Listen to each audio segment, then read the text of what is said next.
Some popular cars have been catching fire. Dozens of people have been hurt by this. Action 9 filed the mounting cases for the past year, warning drivers and pushing Kia and Hyundai for answers. Now, both of these car makers have agreed to settle class action lawsuits, meaning there's a potential payout for those vehicle owners.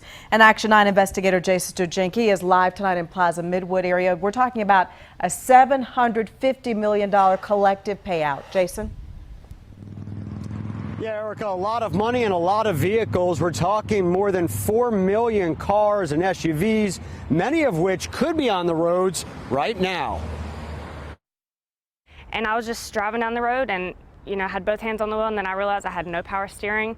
And then immediately I went for the brake. I didn't have any brakes, and then saw smoke everywhere. Michaela Fink says she was driving a Kia Optima in Stallings. I started seeing flames and I thought, I'm about to die. That was it, burning.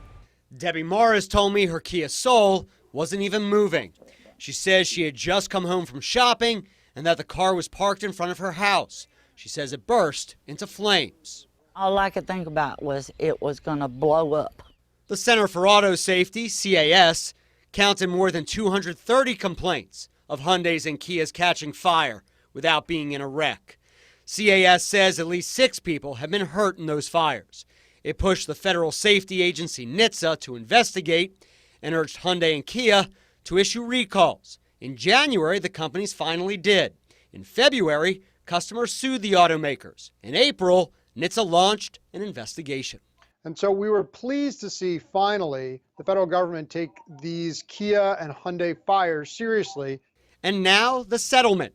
Hyundai and Kia could end up paying customers $760 million.